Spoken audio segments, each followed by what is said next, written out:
अस्सलाम वालेकुम, मैं हूं सना खान 24/7 कराची न्यूज़ के साथ। हमारे साथ इस वक्त मौजूद हैं आमिर सिद्दीकी साहब, जो कि cadet force English grammar school के रूहें रवा हैं।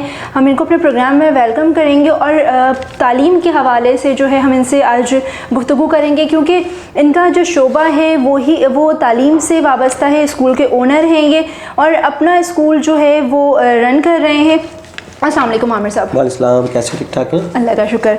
आमिर साहब, मुझे ये बताएं कि अभी एजुकेशन के जो हालात हैं, अगर हम महंगाई की तरफ जाते हैं तो महंगाई ऐसी है कि लोग अगर खा लें तो वो बहुत होता है उनके लिए। तो आजकल वो अपने बच्चों को तालीम नहीं दे पा रहे हैं और तालीम की अवेयरनेस ना होने की वजह से जो है हमारे माशरे में अगर मैं कहूँ कि दहशतगर्दी फैल रही है, या अगर मैं ये कहूँ कि टेररिस्ट पैदा हो रहे हैं, तो ये गलत नहीं होगा?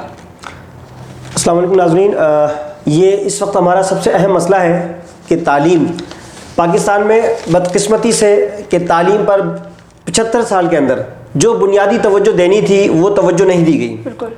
उसकी वजूहात ये है कि तालीम हमारी सानवी हैसियत रखती है, बुनियादी हैसियत में नहीं है। दूसरा जो सिलसिला आपने सवाल करा कि तालीम जो है लोग हासिल नहीं कर पा रहे, उसकी बुनियादी वजूहात ये है कि गवर्नमेंट लेवल पर यानी कि सरकारी सतह पर तालीम को वो फ़रोग़ नहीं दिया जा रहा, जो कि एक महज़्ज़ब माशरे के अंदर, एक ऐसे मुल्क के अंदर जो कि डेवलप कंट्रीज़ के अंदर दिया जाता है। यहाँ पर जो सरकारी स्कूल या गवर्नमेंट स्कूल जो बने हुए हैं उस पर अगर हम ओवरऑल गौर करें, बजट तो दिया जाता है प्रोविंशियल लेवल पे भी और फेडरल लेवल पे भी, बट उसको प्रॉपर यूटिलाइज नहीं किया जाता। उसका मिसयूज़ बहुत होता है, जिसे हमारा स्टाफ बहुत ज़्यादा रखा जाता है, स्टाफ को सैलरीज भी पे की जा रही होती है, स्टाफ को सब कुछ फैसिलिटेट भी किया जा रहा है, बट वो स्कूल्स जिनके लिए वो फंड या बजट मुख्तस किया जाता है उसको प्रॉपर यूटिलाइज नहीं किया जाता। दूसरा, अगर हम आ जाए प्राइवेट सेक्टर की तरफ, तो जब प्राइवेट सेक्टर की तरफ एजुकेशन को लाया गया तो अल्टीमेटली प्राइवेट सेक्टर इतना डिवाइड हो चुका है कि हमारे यहाँ जो हाई फाई लेवल की एजुकेशन है वो इंतहाई महंगी है, जिसको हमारे मुआशरे के अंदर सर्वाइव जो हासिल करने के बाद जो रोजाना के 1000-1500 रुपए कमा रहे हैं वो तो सोच ही नहीं सकता, वो पॉसिबल नहीं है उसके लिए। अच्छा, इसके अलावा 500, 1000 और 2000 के जो स्कूल हैं जो गली कूचों में हमें नॉर्मली मिल जाते हैं प्राइवेट स्कूल, उनमें एजुकेशन तो है लेकिन उसमें सारे स्कूलों पर वो एजुकेशन नहीं है जो होनी चाहिए। अच्छा, अगर वो एजुकेशन हासिल भी कर लेते हैं, वो मैट्रिक कर भी लेते हैं, जब उनका इंटरव्यूज के लिए जाते हैं तो उनसे पूछा जाता है अपने किसी स्कूल में तालीम हासिल की, तो अल्टीमेटली उसका जो एड्रेस काउंट होता है तो वो स्कूल नहीं होता। जिस तरह से हमारा बीकन हाउस है और चैप्टर स्कूल है और एजुकेटर स्कूल है, अलाइड स्कूल है, इस तरह जो फ्रेंचाइज बने हुए हैं। बिल्कुल। इसके अलावा जो एजुकेशन का बुनियादी मसला ये कि देखिए हमारे यहाँ वालिदैन को भी अवेयरनेस दी गई, गवर्नमेंट सतह पर, सरकारी सतह पर हमारे यहाँ वालिदैन को अवेयर नहीं किया गया। यानी कि अब इस वक्त पाकिस्तान के अंदर कमोबेश 75 साल के अंदर चौथी नस्ल आ चुकी है, लेकिन एजुकेशन का फुकदान आज भी है। यानी कि 4 नस्लें गुजारने के बाद अगर पाकिस्तान बनने की बात करें, 1947 के अंदर जब पाकिस्तान बना था तो पाकिस्तान बनाने वाले उस वक्त इंग्लिस्तान से पढ़ के आए हुए थे। वो वेल एजुकेटेड थे, वो वेल सिविलाइज थे और उनका अगर रखरखाव जिंदगी का तौर तरीका देखें तो वो बहुत ज्यादा स्टेब्लिश था। अनफॉर्चुनेटली 75 सालों के अंदर हमारी जो 4 नस्ल पैदा हुई है वो ग्रेजुअली बहुत ज्यादा डाउन हुई है एजुकेशन वाइज। अच्छा, उसका नुकसान क्या हुआ? हमारे यहाँ क्राइम रेशो बढ़ गया। हमारे यहाँ क्राइम रेशो बढ़ने की वजूहत तालीम का ना होना है, और अगर तालीम याफ्ता तबका मौजूद है तो तालीम याफ्ता तबका जो है उसको बाकायदा तौर पर ट्रेन नहीं किया गया। अच्छा, ट्रेनिंग क्या थी? वजह ये कि आपने अगर एजुकेशन हासिल कर ली है, मास्टर्स कर लिया है, मास्टर्स करने के बाद या एजुकेशन डिग्री होने के बाद भी तो आप रोडों पे धक्के खा रहे हैं। उसको जॉब नहीं मिल रही, जब उसको जॉब की फैसिलिटेशन नहीं मिलेगी, जब उसको जॉब नहीं मिलेगी जो उसकी एजुकेशन होने के बाद, तो वो ये सोचेगा यार मैंने इतनी 17 साल 14 साल 18 साल मैंने एजुकेशन की, मेरे वालिदैन एजुकेशन करते करते सर्वाइव करते हुए वो दुनिया से रुखसत हो गए या अपने आप को बिल्कुल ही वो गुर्बत में ले गए, लेकिन हासिल करने के बाद मुझे क्या हासिल हुआ? नथिंग। जब वो सोचता है तो वो क्राइम की तरफ जाता है। अच्छा, हमारे यहाँ इस वक्त जो क्राइम का रेशो है ना, उसमें आप ओवरऑल अगर गौर करें, जो क्राइम की टेक्निक्स जो इस्तेमाल हो रही है वो कोई इलिटरेट शख्स नहीं है, वो वेल अवेयर है, वो वेल एजुकेटेड है, क्योंकि उसके क्राइम सीन देखे ना। अच्छा, पहले हमारे यहाँ होता था कि मुंह छुपाकर वो क्राइम करते थे, जराइम करते थे, अब वो खुले हाँ, बल्कि कैमरे के अंदर वो निगाहें डाल के बाकायदा तौर पर अपनी शक्लें दिखा के मुंह चढ़ाते हैं कि देख लो हमारा चेहरा, हम ये जराइम कर रहे हैं, क्राइम कर रहे हैं। उसकी वजह क्या है कि वो मायूसी का शिकार है। और ये बुनियादी फ़लसफ़ा हमारे यहाँ इस्तेमाल किया गया है। अच्छा, उसकी वजूहत क्या है? उसकी वजूहत ये है, पाकिस्तान बदकिस्मती से जिस दिन बना, तो बदकिस्मती से पाकिस्तान बनने के बाद रियासती जागीरदारों के हाथ में चला गया, जिसे फ्यूडलिज्म कहते हैं। देखिए, ओवरऑल पाकिस्तान ट्रैप्ड हुआ है। आज भी पाकिस्तान एक जागीरदार सोच का मालिक है। कैसे? अगर मदारिस है तो बड़े बड़े मदारिस हैं, उन मदारिस के अंदर जो बच्चा पढ़ रहा है तो बड़े बड़े उलमा इकराम का बच्चा पढ़ के, या जो आला घरों से है वो आला तालीम हासिल करके आला किस्म की मसाजिद में लग जाते हैं। गरीब का बच्चा जब उनको मसाजिद नहीं मिल पा रही होती, या उनको मदारिस प्रॉपर नहीं मिल पा रहे होते, या उनको प्रॉपर एजुकेशन पूरी नहीं मिल पा रही होती, वो जागीरदार सोच। आप तालीम की तरफ आ जाए। एक ज़माना था कि लोग इंग्लिस्तान से पढ़ के पाकिस्तान बनाने के लिए लोग आया करते थे। आज वो ऑक्सफोर्ड से, कैम्ब्रिज से डिग्रियां लेकर यहाँ पर मिनिस्टर बनने आते हैं, मिनिस्टर बनने आते हैं, और वो मिनिस्टर बन के एजुकेशन की खिदमत नहीं करें। आप हमारी पाकिस्तान की 75 साल तारीख के अंदर एजुकेशन मिनिस्ट्री है, एजुकेशन को उठा के देख लें हम, उनमें जितने भी मिनिस्टर्स आए उन्होंने एजुकेशन पर फोकस नहीं किया है। उन्होंने भले से बजट ज़्यादा बना दिया हो, लेकिन वो खुद अवेयर नहीं है, वो बुनियादी तौर पर अवेयर ही नहीं है। अच्छा, ये जो क्राइम बढ़ रहा है उसका नुकसान क्या हो रहा है? देखिए, आज हम कहते हैं कि पाकिस्तान में कोई नो गो एरिया नहीं है, और अगर बीगा कराची, हम सिंध में रहने वाले लोग हैं, तो कराची की हर स्ट्रीट जो है, बल्कि मैं कहूँगा आपकी दहलीज, घर की दहलीज जो नो गो एरिया है, आप घर की दहलीज से बाहर कदम रखते हैं तो कोई ना कोई स्नेचर, कोई ना कोई क्रिमिनल आपको लूट लेता है, आपको कत्ल कर देता है, आपको जख्मी कर देता है, आपको रेजन कर देता है, कोई भी मामला होता है। उसकी वजूहत क्या है? कि ये मायूसी है, ये मायूसी है कि आपने नौजवान नस्ल को, जबकि पाकिस्तान की आबादी कोई इतनी ज़्यादा नहीं है अभी, 23 करोड़ 24 करोड़ आबादी है। इस 23 करोड़ की आबादी के अंदर अगर आप नौजवान को नहीं मायूस होने से नहीं रोकेंगे, बचाएंगे नहीं, तो अल्टीमेटली ये डिक्लाइन की तरफ जाएगा। लेकिन अभी हमारे जो गवर्नमेंट स्कूल्स का हाल है, अगर मैं गवर्नमेंट स्कूल की बात करूं आपसे, तो वो इस वक्त जो, अगर मैं आपसे कहूं कि नशे की हालत में जो लोग मिल रहे होते हैं, या वहाँ पर जो है ड्रिंक्स की बॉटल्स मिल रही होती हैं, तो क्या ये गवर्नमेंट स्कूल इन कामों के लिए? देखिए, उसकी वजूहत ये है, माज़रत के साथ हमें कहना पड़ेगा, ये तमाम के तमाम काम जो करने के हैं ये रियासती इदारों के हैं। इसमें सबसे अहम जो इदारा है ना, वो पुलिस होता है।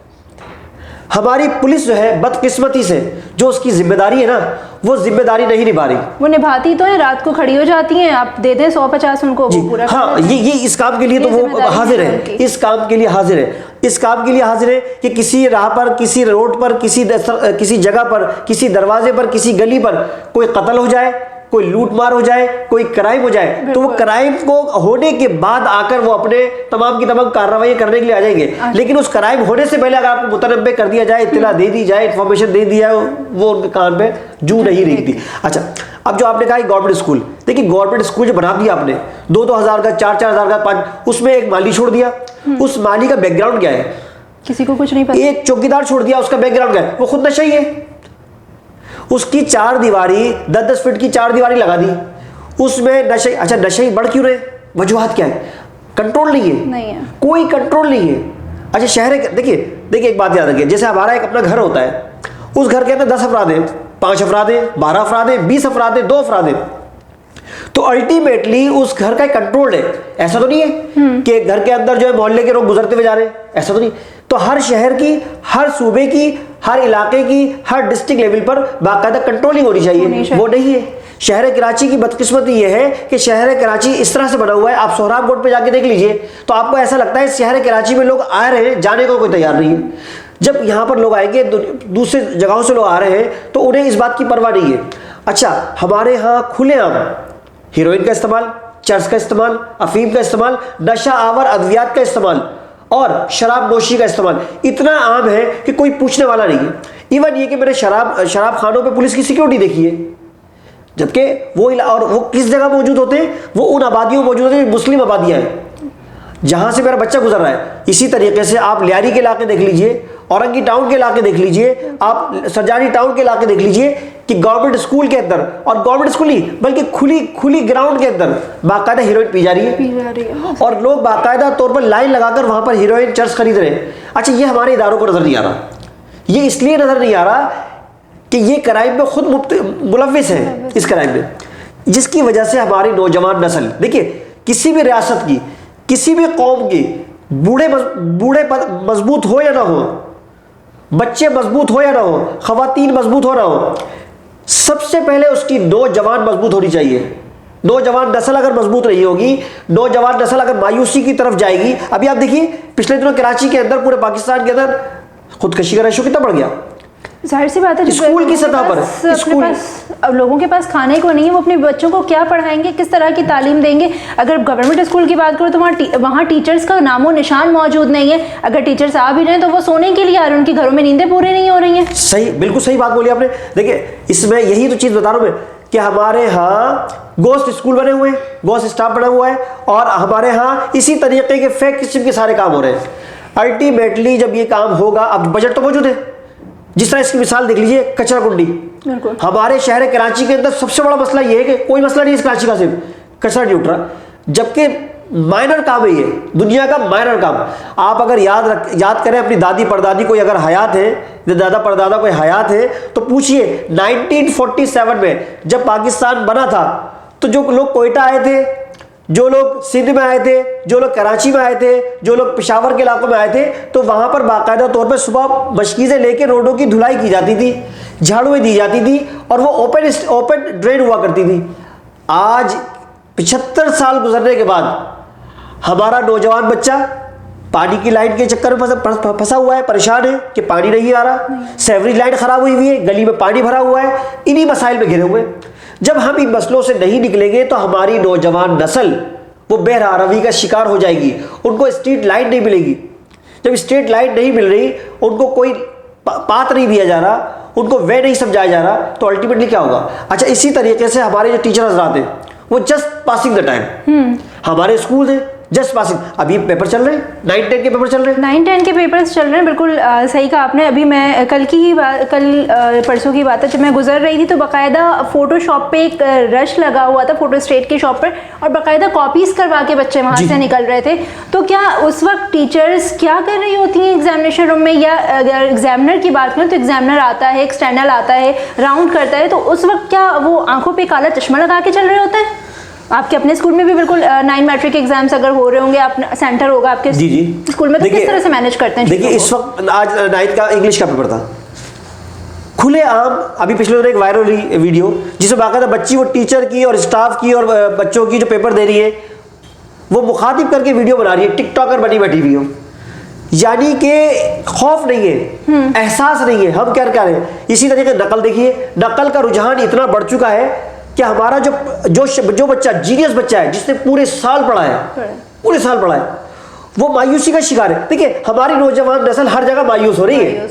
हमारी नौजवान नस्ल नर्सरी में जब स्कूल में दाखिल होती है वो उस वक्त से मायूसी उसमें शुरू हो जाती है। क्यों? जो मासी जो आया उस बच्ची को वॉशरूम लेके जा रही होती है, जो मासी उस बच्ची का उसकी केयर टेकर होती है स्कूल के अंदर, वो भी उसके साथ मिसबिहेव कर रही होती है। इसी तरीके से उसकी क्लास टीचर उसके साथ भी मिसबिहेव कर रही होती है, क्योंकि वो फेटअप हुई होती है, वो उसको डांट रही होती है। तो ये सारा चेक एंड बैलेंस तो स्कूल प्रिंसिपल को रखना चाहिए कि उनके पास जो केयर टेकर हैं, आया वो बच्चों के साथ मिसबिहेव, क्योंकि वो जो एज होती है, इनिशियल एज होती है, बच्चे वहाँ से सीख रहे होते हैं। अब जब बच्चों का जहन उस वक्त ही बंद कर दिया जाएगा या उस वक्त ही उनके दिल में खौफ पैदा कर दिया जाएगा, तो बच्चे आगे जाके तो खौफजदा ही रहेंगे। उसकी वजूहत ये है कि हर चीज़ कमर्शलाइज हो गई है। लोगों ने सिर्फ और सिर्फ देखना होता है कि यार पैसा आना चाहिए। इस बात से गर्द नहीं है कि हम कर क्या रहे हैं, हमारी ज़बान से क्या निकल रहा है, हमारे अंदाज से क्या निकल रहा है, हमारे लबो लहजे से, हमारे चाल ढाल से क्या बच्चा सीख रहा है। इस बात का पहले टीचर एक आइडियल हुआ करते थे, और टीचर आइडियल जो हुआ करते थे वो लबो लहजे से हुआ करते थे, उसकी नॉलेज से हुआ करते थे, उसके स्टाइल से हुआ करते थे। आज ये चीज़ें नहीं कंसिडर की जाती। अभी देखिए पेपर चल रहे, बाकायदा तौर पर एक पानी वाला मेरे मुस्तकबिल का फैसला कर रहा है, मेरे बच्चे के मुस्तकबिल का पानी वाला फैसला कर रहा है, वो मुझे पेपर ला के दे रहा है। स्कूलों में बाकायदा डिमांड की जाती है, ये मुसल्लिमा 100% मौजूद है इस तरह की मिसालें कि बाकायदा कह दिया जाता है कि भाई ठीक है 200 रुपये फी पेपर दे दीजिएगा। बल्कि मैंने तो यहाँ तक रेट सुने कि कई स्कूलों में बाकायदा 2-2 हज़ार रुपये रेट चल रहे हैं कि फी पेपर 2,000 रुपये लोग कर रहे हैं। अच्छा, वजह क्या है? वो लोग जो इस वक्त स्कूल चला रहे हैं ऊपर आ गए हैं, अल्टीमेटली वो भी तो इस माशरे का हिस्सा है। हम दूसरे को बुरा क्यों बोले? मैं अपने आप को देखूं, मैं भी उसी ट्रेनिंग को लेके ऊपर आ गया, अब मैं वही काम कर रहा हूँ। पहले एहसास हुआ करता था कहते हैं कि इंसान को कि पहले जब इंसान झूठ बोलता था तो उसको बुखार हो जाता था या किसी मसाइल का शिकार हो जाता था या गलत काम करता था। आज तो कुछ होता ही नहीं, इंसान झूठ बोलता है तो एहसास ही नहीं कि उसने झूठ बोला भी नहीं बोला, बल्कि ढिठाई से बोल रहा होता है, जिसको अब उर्फाम में इस दौरे जदीद के अंदर यू टर्न का नाम दिया गया। कल तक मैं अपनी मर्जी के मुताबिक काम कर रहा होता बंदा तो उसको यस्सर बोल रहे होते हैं और अगले दिन वही बात उसकी नफी में कर रहे होते हैं, हमें एहसास ही नहीं है। तो दूसरा ये कि हमें सोचना पड़ेगा कि आया कि हमने आज 75 साल बाद कम से कम आज फैसला कर ले कि हमने अपनी यूथ को लेके कहाँ जाना है। हालिया वाक़या 9 मई पाकिस्तान की तारीख का स्याह तरीन दिन, मैं कहता हूं कि 1971 का वाक़या जिसमें पाकिस्तान 2 लख्त हुआ, पाकिस्तान तोड़ दिया गया, मशरिक़ पाकिस्तान जो आपका मेन पाकिस्तान था वो टूटकर बांग्लादेश बन गया, उससे बदतरीन सानहा 9 मई 2023 को हुआ। मैं सियासी बात नहीं कर रहा, क्यों हुआ? इस वाक़े की रुनमाई के अंदर हम कौन इस्तेमाल हुआ?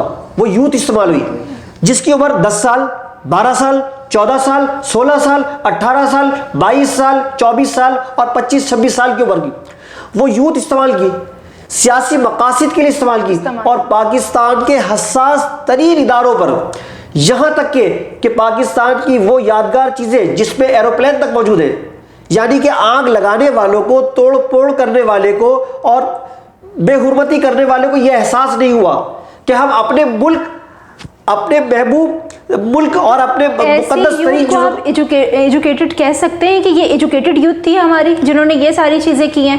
ये एजुकेटेड यूथ थी लेकिन ट्रेंड नहीं थी सकते। ये ट्रेंड नहीं थी, इनको अपने मकासद, इनको वो ट्रेंड किया गया जो आगे से इनको किया गया। इनका अपना दिमाग नहीं था, पढ़ लिख कर भी इन्होंने वो जाहिलाना हरकत की है जो कि हमारी पाक आर्मी, पाक फोर्सेस, अगर वो ना हो तो शायद हम सुकून से ना रह सकें। ये ब्रेन वॉशिंग, देखिए यही तो मैं बात कर रहा हूँ कि यूथ का मिसयूज। पाकिस्तान के 75 साल पहले की भी यूथ थी। कायदे आजम मोहम्मद अली जिन्ना की सरबराही के अंदर जो लोग थे, क्या वो बूढ़े थे? वो सब नौजवान थे, वो नौजवान नस्ल थी। सर सैयद अहमद खान की सरबराही के अंदर जो अलीगढ़ यूनिवर्सिटी का क़याम हुआ, क्या वो बूढ़े लोग थे? सब नौजवान नस्ल थी। अल्लामा इकबाल की शायरी पर अमल करने वाले कौन लोग थे? क्या वो बूढ़े लोग थे? नौजवान नस्ल थी जिनसे जज्बा जोश पाकर उन्होंने पाकिस्तान की के लिए कोशिश की और आज पाकिस्तान हासिल किया। आज हमारी नस्ल को, हमारी यूथ को मिसगाइड किया जा रहा है। अच्छा, उसके वजह कि स्कूलों के अंदर बाकायदा काउंसलिंग नहीं हो रही कि आप अपने बच्चे को, इवन ये कि आपका बच्चा, आपका अपना बच्चा, मेरा अपना बच्चा वो मिसगाइड हो रहा है, उसको दूसरा शख्स मिसगाइड कर रहा है, मुझे परवाह ही नहीं है। क्यों? मैं अपनी अदर एक्टिविटीज़ में इतना इन्वॉल्व हो चुका हूँ कि मुझे अपने बच्चे की परवाह नहीं है। हमने अपने बच्चे को मतलब बेयारो मददगार छोड़ दिया, कोई पूछने वाला नहीं है, कोई समझाने वाला नहीं है। अच्छा, वो क्या हुआ? हर धर्म बच्चे हो गए। वो आप उसको कोई समझाने की बात करें तो वो आप पर चढ़ उठते, वो आप उसको कोई अच्छी बात समझाएं वो आपसे बदकलामी कर लेते हैं, तो आप उसको इग्नोर करना शुरू कर देते हैं। पहले की अगर मैं बात करूं तो बच्चे ऐसे होते थे कि अगर माँ बाप ने कुछ कह दिया तो सर झुका के सुनकर वो चले। अब की जो जनरेशन है वो बदतमीजी पे उतर आती है। कितने वाकयात ऐसे हैं कि माँ बाप को मार रहे हैं बच्चे, तो ये कम एजुकेशन की ना होने की वजह है। और दूसरा, असातिज़ा इकराम अपना मुकद्दस पेशा जो है उसको सही तरीके से उसकी अंजाम नहीं कर रहे हैं, अल्टीमेटली नहीं कर रहे। अगर वो कर रहे होते तो हमारी यूथ को मिसगाइड कोई नहीं करता। अच्छा, दीन इस्लाम से दूरी, दीन इस्लाम, देखिए being a Muslim we must consider that Muslim. Schools में जो है वो कायदा और कुरान इस तरह की चीजें पढ़ाई जाती, अब तो उसका नामो निशान ही नहीं है स्कूलों में। तो दीन इस्लाम से दूरी, बिल्कुल उस इस्लाम के बुनियादी फलसफे से दूर कर दिया गया हमें। आज आप देखिए, बच्चा स्कूल से आता है, बैग फेंका, उसने मोबाइल उठाया और वो लग गया। जबकि मैं अपनी बात बताऊं, मैं कोई दौरे कदीम का इंसान तो नहीं हूं, मुझे आज तक याद पड़ता है मैंने अपने वालिद मोहतरम के सामने बालों में ब्रश नहीं किया जब तक वो हयात रहे। यानी कि मैं अपनी बात बता रहा हूँ। हमारे दादा हमें बताया करते थे कि हम अपने अब्बा के सामने अगर वो बैठे होते थे तो हम आंखें खोल के गुजर नहीं सकते थे और जबान को खोल के, मतलब कोई बातें करते हुए, यानी कि आंखें नीचे करके और जबान पे ताला रख के वहां से निकल जाया। लोगों में तालीम नहीं थी लेकिन शऊर था। अब तालीम है, शऊर नहीं। तो अल्टीमेटली ये बहुत बड़ी बदकिस्मती है पाकिस्तान की। लेकिन उम्मीद करते हैं कि अगर हमारी नौजवान नस्ल को सही रास्ते पर लेके चलना है तो हमारे असातिज़ा इकराम, हमारे वालिदैन, हमारे उलमा इकराम, हमारे दीनी मदारिस में पाए जाने वाले, दुनियावी मदारिस में पाए जाने वाले, इवन ये कि हमारा एक डॉक्टर जो है ना, डॉक्टर वो भी बहुत अहम किरदार अदा करता है। बिल्कुल। मैं डॉक्टर के पास जाता हूँ, डॉक्टर मेरा को सिर्फ दवाई लिखता है 10 किस्म की और 1000 रुपये लेता है, तो मेरा बच्चा क्या सीख रहा है, यार डॉक्टर बन जाओ, बड़े पैसे आ रहे हैं। क्योंकि उसका जो जाहिर है ना डॉक्टर का, वो बड़ा ब्लैक है, वो बड़ा ब्लैक इंप्रेशन दे रहा है। क्यों? मेरा बच्चा, भाई कहते हैं ना हज़रत अली का कौल है कि इंसान का अपना सब कुछ जो है वो उसका जाहिर है। अगर वो डॉक्टर उस बच्चे को ये समझाए कि बेटा आपकी बीमारी इस वजह से हुई है, अगर आप ये काम नहीं करेंगे, अगर आप ये काम इस तरह से करेंगे, आप सुबह उठ के पहले नमाज पढ़ के नाश्ता करेंगे, इस तरीके से करेंगे, वालिदैन का कहना मानेंगे, तो आपकी बीमारी नहीं होगी। लेकिन वो इस बात, उसके पास फुर्सत ही नहीं है, उसने सिर्फ दवाई लिखी और आपसे 1000, 2000, 3000 लेके जेब में डाल लिए। तो बच्चे को क्या पता लगा कि यार ये तो पैसा अच्छा है, पैसा कमाने के लिए हर चीज़ कमर्शलाइज हो गई। जब हम कमर्शलाइज की तरफ होने की तरफ चले जाएंगे ना, तो अल्टीमेटली हम बुनियादी सुतूनों से हट जाएंगे। और फिर क्या होगा, 9 मई जैसे वाक़यात, बदतरीन वाक़यात रूनुमा होंगे। और मैं अपनी बात बताऊं, मैं 20 साल पहले से, मैं 1986 से टीचिंग कर रहा हूँ। 20 साल पहले आई थिंक 1998 से मैं एक शेर बोला करता हूँ कि वक्त करता है परवरिश बरसों, वक्त करता है परवरिश बरसों, हादसा एकदम नहीं होता। 9 मई 2023 का जो वाक़या है वो एक दिन की पैदाइश नहीं है, बल्कि उसकी परवरिश की गई, सालों उसकी परवरिश की गई। तो ये हमारी यूथ की जो परवरिश की जा रही है वो गलत हाथों में चली गई है। लिहाजा स्कूल्स को, खा वो प्राइवेट लेवल पे हो, गवर्नमेंट लेवल पे हो, किसी भी सतह पर हो, वो बुनियादी चीज़ों से न हटे और बच्चे को बुनियादी सतूर की तरफ लेके जाए। मोबाइल का इस्तेमाल बहुत ज़्यादा हुआ, पेपर के दौरान बाकायदा तौर पर बच्चे जो है मोबाइल इस्तेमाल कर रहे हैं और हर दरवी से इस्तेमाल कर रहे हैं, और उनको समझाया जा रहा है। तो टीचर्स का या वहाँ पर जो एक्सटर्नल्स हैं उनका फ़र्ज़ बनता है कि आने से पहले बच्चों की प्रॉपर, अगर फीमेल स्टूडेंट हैं तो उनकी फ़ीमेल स्टाफ चेकिंग करे, और अगर मेल बच्चे हैं तो उनके लिए प्रॉपर एक वो सेटअप होना चाहिए कि उनको रूम में ले जाकर उस तरह से पूरा प्रॉपर चेक किया जाए, ताकि अपनी मेहनत से पास हो। जो अपनी मेहनत से पास हो रहे हैं बच्चे, या जो अपनी मेहनत से पूरी रात पढ़कर एग्जाम दे रहे हैं, तो उनका क्या कसूर है इसमें? बात बिल्कुल सही कही आपने कि इस पे होना चाहिए। मैं आपको सच बताऊं, मेरा तो बड़ा करीब का वास्ता रहा है। 9th मैट्रिक का बच्चा इतना बदनज़म हो चुका होता है, इतना बदतमीज़ हो चुका होता है कि उसको समझाने की अगर सुनी जाए ना तो वो शाउट हो जाता है। इस तरह के वाक़यात पूरे पाकिस्तान के अंदर भरे पड़े हुए हैं कि बाकायदा तौर पर बच्चे ने टीचर को थप्पड़ मार दिया, टीचर को धक्का दे दिया, टीचर को अब्यूज लैंग्वेज इस्तेमाल कर दी। ये वाक़यात है। अच्छा, इसकी वजह से क्या हुआ, वो टीचर जो वो डिफेंडिंग पोजीशन में चला गया। दूसरा, स्कूल वाले अगर समझाने की कोशिश करते हैं और वो बच्चा कोई एक्शन लेता है, तो कल को पेरेंट्स जो है उसकी कंप्लेंट कर देते हैं। टीचर को ये पता है कि वो वालिदैन की बात स्कूल जो है वो वालिदैन की बात को कंसिडर करेगा, ना कि टीचर की, क्योंकि इररिस्पेक्टिंग एलिमेंट का बहुत ज़्यादा इस्तेमाल हो गया है। हमें समझना होगा कि वालिदैन से बढ़कर उस्ताद का दर्जा है। आज क्या ऐसा है बताइए ना मुझे। ऐसा नहीं है, बिल्कुल भी नहीं है। यूनिवर्सिटीज़ के अंदर हाल देखिए कि बाकायदा तौर पर वाइस चांसलर को थप्पड़ मार दिए जाते हैं। इवन ये कि पाकिस्तान की तारीख के अंदर ऐसे भी वाक़यात हुए कि स्कूल के प्रिंसिपल को गोली मार दी गई। बहुत सारे ऐसे वाक़यात, स्कूल के टीचर को बाकायदा तौर पर उसके ऊपर छुरी से वार कर दिए गए। स्कूल के अंदर बाकायदा तौर पर फायरिंग कर दी गई। ये वाक़यात क्यों हो रहे हैं? उसकी वजूहत ये है कि हमारे यहाँ कोई सिस्टम। अच्छा, इसके अलावा दूसरा, सज़ा और जज़ा का सिस्टम नहीं है। ऐसे ही है। पाकिस्तान की तारीख के अंदर बदकिस्मती से अदालतें तो मौजूद हैं, कवानीन मौजूद हैं कि भाई अगर 10 साल की उम्र का बच्चा जराइम करता है तो उसके लिए ये सज़ा है, 12 साल की उम्र में करेगा तो ये है, बालिग है तो ये है, लड़की है तो ये है, बूढ़ा है तो ये। तो मुझे ये बताइए, क्या सज़ा मिली? सज़ा और सज़ा तो सिर्फ गरीब के बच्चों के लिए है ना, अमीर के बच्चों के लिए तो कुछ भी नहीं है। शाहजेब का वाक़या हुआ डिफेंस के अंदर, वो इतनी असर रसूख वाला बाप था उसका कि मुल्क छोड़ के ऑस्ट्रेलिया चला गया। और जतोई फैमिली का जो शख्स था जिसने बाकायदा तौर पे उसको कत्ल किया था, खुलेआम कत्ल किया था, पार्किंग के डिस्प्यूट पर कत्ल किया था शादी के बाद, तो वो वाक़या आज तक चलता रहा। और वो जेल के अंदर जतोई साहब मज़े लूटते रहे और शाहजेब साहब कत्ल हो चुके हैं। फैमिली जो शाहजेब साहब की, जबकि वो SSP या SHO इलाके का हुआ करता था उस ज़माने में, क्लिफ्टन का, वो मुल्क छोड़ के चला गया और उसको सज़ा नहीं मिली।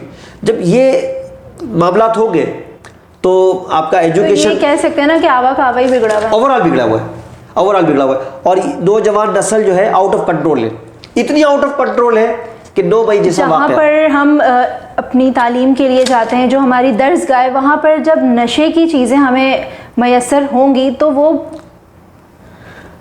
दूसरा ये कि देखिए, ये जो नशे वाली बात हुई, ये मेरे स्कूलों के अंदर कॉमनली देखे, स्कूल जिसको आइस तो अंदर आइस है, ice ice college university level पे अगर हम बात बहुत ज्यादा करें है, तो बहुत ज्यादा है, इतना ज्यादा है। मैंने आपको बताया ना, देखिए एक इस्लामी मुआशरा दरअसल देखिए दीन इस्लाम जो है ना, दीन इस्लाम खाली मुसलमानों के लिए नहीं है। दीन इस्लाम दरअसल इंसान को इंसान बनाने के लिए आया है, इंसान को इंसान का तकद्दुस बताने के लिए आया है, इंसान को दरअसल उसकी अहमियत और उसकी ताकत बताने के लिए आया है। इंसान की ताकत ये नहीं है कि दूसरे को थप्पड़ मारे वो सामने वाला गिर जाए। इंसान की ताकत ये है कि उसका लबो लेजा, उसका अंदाज, उसका अतवार, उसके तौर तरीके, उसकी गुफ्तगू, उसका इल्म जो है वो दूसरे को मुतासिर करे। लेकिन हमारे यहाँ ये चीज़ नहीं दी जा रही। हमारे असातिज़ा इकराम देखिए आज स्कूल में फैशन करके आ रहे हैं। फीमेल टीचर को ये एहसास नहीं है कि मैं मैट्रिक की क्लास स्कूल में जा रही हूँ, वहाँ पर बच्चा जवान भी मौजूद है, वो उसकी ड्रेसिंग क्या है। मेल टीचर जो है वो ड्रेसिंग इस तरह से करके आ रहा है, उसको पता है बच्चे को पढ़ाने आ रहा हूँ, उसको एहसास ही नहीं है। तो ये तमाम चीज, ये ड्रेसिंग और ये सारी चीजें सोशल मीडिया हमें तबाह कर रहा है। मैं न्यूज़ देखने बैठ रहा हूँ या व्हाट्सएप खोलता हूँ तो वहां पर आप देखिए उस पेज के ऊपर, यानी कि मैंने तिलावत खोली, कुछ हमारे ड्रामे भी इस तरह के बन रहे हैं कि वहाँ पर भी ये वाली चीज़ें बिल्कुल नॉर्मल है कि आप कॉलेज यूनिवर्सिटीज़ जा रहे हैं पढ़ने के लिए, वहाँ पर आप जो है वो दूसरे कामों में लग रहे हैं। तो एटलीस्ट ड्रामे और इस इंडस्ट्री के थ्रू जो है वो हमें लोगों के अंदर अवेयरनेस देने वाली ऐसी कोई चीज़ करनी चाहिए कि बच्चे बिगड़े ना, बल्कि उनके माँ बाप जो उन पर पैसा खर्च कर रहे हैं वो उनका ज़ाया ना जाए, बल्कि वो उनको जो है वो उनके हक में लगे और वो अपनी तालीम को जो है वो बेहतर अंदाज में कर। डेफिनेटली मीडिया बड़ा अहम किरदार अदा करता है। बिल्कुल। देखिए दुनिया के बहुत सारे महज़िब ममालिक के अंदर व्हाट्सएप पे पाबंदी है, व्हाट्सएप की वीडियो कॉल पे पाबंदी है, व्हाट्सएप यूट्यूब पर पाबंदी है, फेसबुक पर पाबंदी है, या अगर पाबंदी नहीं तो लिमिटेड है। हमारे यहाँ देखिए आपने फेसबुक खोला, वो मासूम बच्चा फेसबुक खोल रहा है, उस पर क्या कुछ नहीं आ रहा, बहुत कुछ। व्हाट्सएप खोल रहा है, उस पर क्या कुछ नहीं आ रहा, वो इंस्टाग्राम खोल रहा है, क्या कुछ नहीं आ रहा। क्या हमारे यहाँ कोई रेगुलेटरी अथॉरिटी नहीं है, कोई सेंसर बोर्ड नहीं है जो हमारी यूथ को, देखिए मिसगाइड कौन हो रहा है? 70 साल का बुड्ढा मिसगाइड हो रहा है या 3 साल का बच्चा मिसगाइड हो रहा है? दोनों ही हो रहा है। नौजवान नस्ल मिसगाइड हो रही है, सारे हो रहे हैं। नौजवान नस्ल सबसे ज्यादा मिसगाइड। क्योंकि अगर मैं बात करूं बच्चों के लिए ह्यूमन ट्रैफिकिंग के हवाले से अगर मैं बात करूं तो आजकल 6 साल की या 4 साल की बच्ची भी सेफ नहीं है, सिर्फ इन चीज़ों की वजह से। तो आपको लगता नहीं कि इस तरह की क्लासेस, अवेयरनेस क्लासेस भी जो हैं वो स्कूलों में काउंसलिंग बहुत जरूरी है। देखिए हमें अपनी नौजवान नस्ल की बच्चों की बाकायदा काउंसलिंग करनी है, और खाली स्कूल की सतह पर नहीं। देखिए सरकारी तौर पर गवर्नमेंट को बहुत कुछ करना पड़ेगा, अपना बहुत कुछ कुर्बान करना पड़ेगा, अपनी ज़ात से निकलकर इस कौम का सोचना पड़ेगा। प्रोग्राम को इख्तिताम पे लाते हुए मैं आपसे आखिरी सवाल ये करूँगी कि अभी जो 9 मई जैसे वाक़यात जो हैं मज़ीद फ्यूचर में ना हो, तो इस हवाले से मैं ये कोई सियासी सवाल नहीं कर रही आपसे, या आपसे कोई ऐसी चीज़ नहीं पूछ रही जिसको आपको जवाब देने में भी तकलीफ़ हो, तो मुझे उस हवाले से आप हमारे यूथ को कुछ गाइड करना चाहेंगे? देखिए इस हवाले से मैं बात कहूँगा मुख्तसर सी कि सरकारी सतह पर ख़ास तौर पर और निजी सतह पर भी ख़ास तौर पर हमें काउंसलिंग करनी पड़ेगी बच्चों की। दूसरा, अपने सोशल मीडिया को कंट्रोल करना पड़ेगा, बहुत ज़रूरत है हमें सोशल मीडिया कंट्रोल करने की। दूसरा, हम अपने बच्चों के साथ अटैच होना पड़ेगा, वालिदैन को अटैच होना पड़ेगा, उस्तादों को अटैच होना पड़ेगा, और हमारे दोस्त अहबाब को। देखिए हमारा बच्चा जो है वो दूसरों के हाथ में खिलौना है, खिलौना बन चुका है, हमें इस चीज़ को कंट्रोल करना पड़ेगा। और सबसे अहम चीज़ वो ये है कि हमारा जो मीडिया है, मीडिया पे दिखाए जाने वाले ड्रामे, आप 1980 के ड्रामे देख लीजिए, 1990 के ड्रामे देख लीजिए, 2000 तक के ड्रामे देख लीजिए, पाकिस्तान की तारीख के बेहतरीन ड्रामे, दुनिया के बेहतरीन ड्रामे पाकिस्तान में लिखे गए और फिल्माए गए। और आज पाकिस्तान का ड्रामा क्या है, आपका बच्चा क्या कर रहा है उसके अंदर, आपके वालिदैन उसमें किस रवैयों में, किस तरीके में दिखाए जा रहे हैं, आपके बूढ़े, आपके दादा, आपके मामू, आपके रिश्तेदार किस तरह से दिखाए जा रहे हैं। वो चीज़ हमें ख़त्म करनी पड़ेगी। हमें उस दौर में जाना पड़ेगा जिस दौर के अंदर एक तहजीब याफ्ता माशरा था, जिसमें एक दूसरे के तकद्दुस, एक दूसरे का एहतराम था। और हमें सोशल मीडिया को लगाम देनी होगी, वरना हम इस यूथ को कंट्रोल नहीं कर सकते। हम कुछ भी कर लेंगे, कुछ भी नहीं हो सकता। इसके अलावा सरकारी सतह पर जो स्कूल्स बनाए गए हैं उनको देखना पड़ेगा। नशा आवर अद्वियात मैंने आपको बताया, औरंगी टाउन के अंदर, लियारी के अंदर, सरजानी टाउन के अंदर, कोरंगी के अंदर, लांडी के अंदर, मलीर के अंदर ऐसी जगहें मौजूद है गैर कानूनी तौर पर जहां पर खुलेआम नशा आवर अद्वियात मिल रही है, और वो मेरा बच्चा इस्तेमाल कर रहा है और वो बच्चा मुब्तला हो रहा है और वो चीज़ हमारी फैल रही है। जी, हमारे साथ आज जो हमारे मेहमान मौजूद थे उनका ताल्लुक़ जो है वो credit force English grammar school से था। एजुकेशन के हवाले से बहुत सारी इन्होंने हमें अवेयरनेस भी दी, बहुत सारी इन्होंने बातें की और बिल्कुल पॉइंट की बातें की, अच्छी बातें की। जो आजकल की हमारी जनरेशन है, आजकल की यूथ है हमारी, वो प्रॉपर जो है वो तबाही की तरफ जा रही है। स्कूल, कॉलेज, यूनिवर्सिटीज़ बच्चे पढ़ने नहीं जा रहे, बल्कि वहाँ पर जो है अपने ड्रेसेस को जो है वो नुमाया करने के लिए जा रहे हैं। वहाँ की टीचर, सबसे मेन चीज़ जो हमारे लिए होता है वो हमारे असातिज़ा होते हैं। अगर हमारे असातिज़ा ही हमें जो है वो गलत गाइड कर रहे होंगे, मिस गाइड कर रहे होंगे, तो हमारा मुल्क तरक्की कर ही नहीं सकता, क्योंकि माँ बाप से भी जो ज़्यादा दर्जा दिया गया है वो टीचर्स का दिया गया है। साथ साथ आमिर साहब ने एक बहुत अच्छी बात की कि सोशल मीडिया जो है, सोशल मीडिया पे हमें जो है वो लिमिटेड हमें करना होगा, ताकि हमारी जो जनरेशन है, छोटे बच्चे हैं, उनको जो है वो मज़ीद तबाही की तरफ ना जाएं और 9 मई 2023 जैसे वाक़यात जो हैं वो दोबारा ना हो, क्योंकि ये मुल्क जो है हमें बड़ी कुर्बानियों और बड़ी मेहनत और जद्दोजहद के बाद मिला है। क्योंकि हमें ये मुल्क बनाया मिला है, इसलिए हमें इस मुल्क की कदर नहीं है। जिन लोगों ने कुर्बानियाँ दी हैं, हमारे बड़ों ने कुर्बानियाँ दी हैं, उनसे पूछें मुल्क की इस कदर को। कल मिलेंगे फिर किसी नए मेहमान के साथ। जब तक मुझे दे इजाज़त, अपना रखिएगा बहुत ख्याल। अल्लाह हाफ़िज़।